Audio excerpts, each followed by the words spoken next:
अगर ruling planet ही retrograde हो तो आपको अपनी नेचुरल एबिलिटीज़ में कुछ सेंसिटिविटी नज़र आएगी। जितने अच्छे अंदाज से आप कम्युनिकेट कर रहे थे, जितने अच्छे अंदाज से आप चीज़ों को लर्न कर रहे थे, जितने अच्छे अंदाज से आप पब्लिक डीलिंग कर रहे थे, उसमें थोड़ा सा ज़ोफ़ आएगा, थोड़ा कमज़ोरी आएगी। अगर आप अपने आप को संभालने में, अगर आप अपने आप को ग्रोथ देने में कामयाब हो गए तो ये ग्रोथ अगले 30 साल तक आपको सेफ भी रखेगी।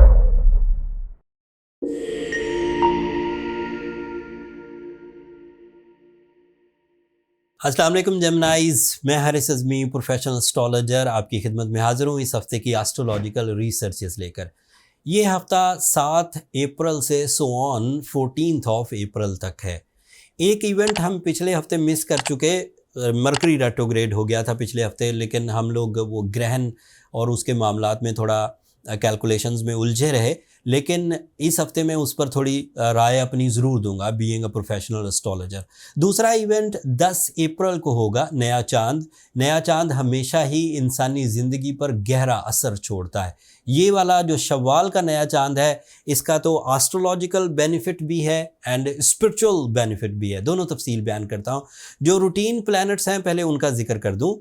आपके लिए सूरज आपके 11th एंगल पर है, वीनस आपके 11th एंगल पर है, मरकरी भी आपका रूलिंग प्लैनेट भी आपके 11th एंगल पर है। सूरज का 11th एंगल पर होना 3 तरह से बेनिफिट्स देता है। एक तरह के बेनिफिट्स तो ऑब्वियसली आपके अंदर लीडरशिप क्वालिटी बढ़ेगी, आप एक टीम को लीड कर सकेंगे, आप पार्टनरशिप्स इख्तियार कर सकेंगे। By rules of astrology you are strong candidate of some sudden financial gains. अगर आप जॉबलेस थे तो जॉब होने के चांसेस बन जाएंगे। अगर आपका बिजनेस स्लो चल रहा था तो वो बढ़ेगा, आपका रेशो ऑफ सक्सेस इंक्रीज़ करेगा, आपके डिसीजंस बहुत बड़ा इम्पैक्ट डालेंगे आपकी लाइफ पर, एंड उसकी वजह से आपके दिल में तस्कीन भी आएगी और कामयाबी की रविश भी तय होगी। कॉन्फिडेंस भी बढ़ेगा एंड आपने जितने मामलात रमज़ान में अपने सुधारे हैं वो कंटिन्यू भी रहेंगे। ये एक फ़ायदा था। दूसरा फ़ायदा, आप अपने से जो जूनियर लोग हैं, अथॉरिटी में जूनियर हैं, एज में जूनियर हैं या लक लाइन में बेचारे कमज़ोर हैं, तो उनका भी ध्यान रखने की तरफ आपकी तबीयत राग़िब होगी। दूसरा फ़ायदा, वीनस आपके 11th एंगल पर है। That means your love life, that is your relationships, that is your loving and caring emotions, your pleasures and patience, ये इन्हेंस होंगे।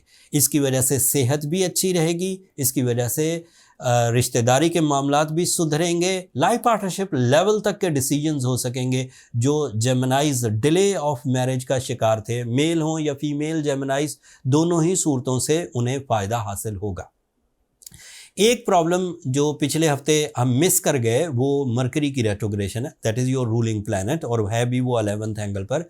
बहुत बड़ा इम्पैक्ट तो नहीं आएगा, माशाल्लाह सूरज और वीनस नेगेटिव इम्पैक्ट्स को संभाल जाएंगे, रिपेयर कर देंगे, मरहम रख देंगे। लेकिन फिर भी अगर रूलिंग प्लैनेट ही रेट्रोग्रेड हो तो आपको अपनी नेचुरल एबिलिटीज़ में कुछ सेंसिटिविटी नज़र आएगी। जितने अच्छे अंदाज से आप कम्युनिकेट कर रहे थे, जितने अच्छे अंदाज से आप चीज़ों को लर्न कर रहे थे, जितने अच्छे अंदाज से आप पब्लिक डीलिंग कर रहे थे, उसमें थोड़ा सा ज़ोफ़ आएगा, थोड़ा कमज़ोरी आएगी। उम्मीद ये है कि सूरज और वीनस की सपोर्ट से आप उस वीकनेस को, उस सेंसिटिविटी को कवर कर जाएंगे।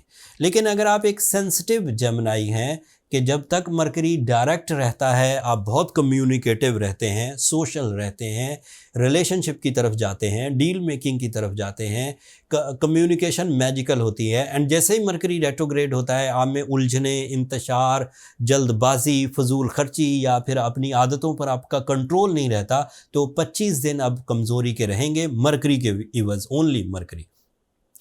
अगर उसे कवर करना हो तो वो जो रूटीन आपने रमज़ान शरीफ में अपनाई, सूरह शम्स 5 दफ़ा एक दिन में पढ़ी, एमरल्ड या रूबी पहना, वो ही कंटिन्यू रखे। अगर असली रूबी है तो अपना ज़रूर असर दिखाएगा इंशाल्लाह। और अगर इंतशार बढ़ने लगे तो एक दफ़ा स्टोन अपना ज़रूर चेक करा लीजिएगा एंड सूरज शम्स की तादाद को भी बढ़ा दीजिएगा। कुछ और अच्छी खबरें सुनाता हूँ आपके लिए। मार्स की पोजीशन आपके 10th एंगल की, that is ideal for your job, that is ideal for your physical strength, that is ideal for your investments, that is ideal for your property businesses, that is ideal for your सरकारी job. अगर आप किसी तरह से सरकारी job में already involve हैं, काम करते हैं हुकूमती सतह पर या फोर्सेस में या फिर मैनेजमेंट में, वो अच्छा ही चलेगा। लेकिन अगर आप सरकारी जॉब के उम्मीदवार हैं तो चांस ये बन जाएंगे कि आप हासिल कर सकेंगे जॉब को और मल्टीटास्किंग भी कर सकेंगे। 10 अप्रैल को जब ईद का चांद होगा तो ये दो तरह से आपको फ़ायदा देगा। एक तो ईद की खुशियाँ जो अल्लाह ताला की तरफ से तोहफ़ा है आपकी रमज़ान की इबादतों की शक्ल में, वो तो बहरहाल मुयस्सर आएगा। गेट टुगेदर्स, फैमिली में इत्तफ़ाक़, बरकत, यकजहती ये पैदा होगी। दूसरा फ़ायदा ये होगा कि क्योंकि ये एरीज़ एंगल पर होगा तो इससे आपके अंदर career oriented big decisions expected हैं।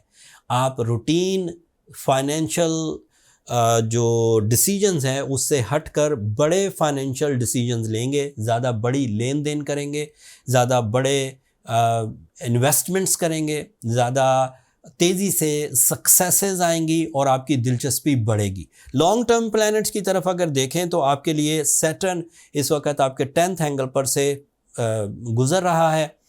30 साल के बाद ये आपके 10th एंगल को मुज़य्यन कर रहा है।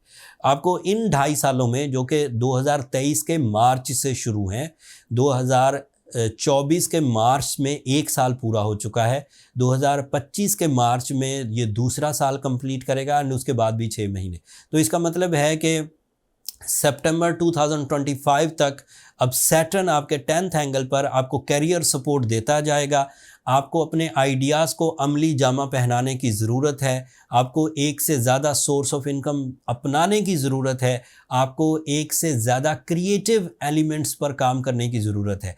आप सर्विसेज में हैं तो भी आपके लिए बहुत उम्दा इक़दामात या सपोर्ट ऑफ नेचर मुयस्सर आएगी। और अगर आप कोई चीज़ बनाकर तिजारत करते हैं, आईटी में हैं या किसी और तरह के बिज़नेस में हैं, तो आपके ज़हनी काबिलियत ही आपके काम आती रहेगी।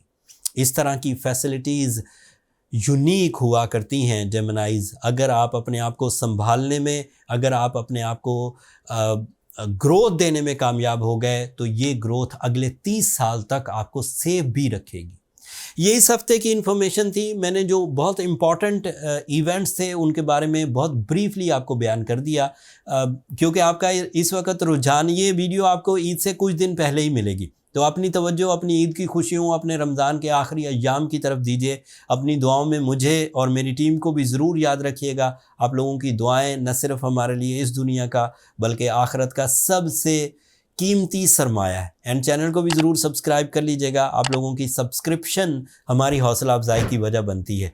एंड आखिरी बात, अपनी इस ईद के इवेंट पर उन लोगों का भी ध्यान करें जो महंगाई या हुकूमती पॉलिसीज़ की जद में है। सो अगर अल्लाह ताला ने आपको नवाजा है तो उन लोगों का भी ध्यान रखिए। अपनी दुआओं में याद रखिएगा। अगले हफ्ते जब सूरज एक नया रुख इख्तियार करेगा, सूरज आपके लिए नए बेनिफिट्स पैदा करेगा, उसकी तफसील के साथ आपकी खिदमत में दोबारा हाज़िर होऊंगा। तब तक के लिए अल्लाह ने के बाद।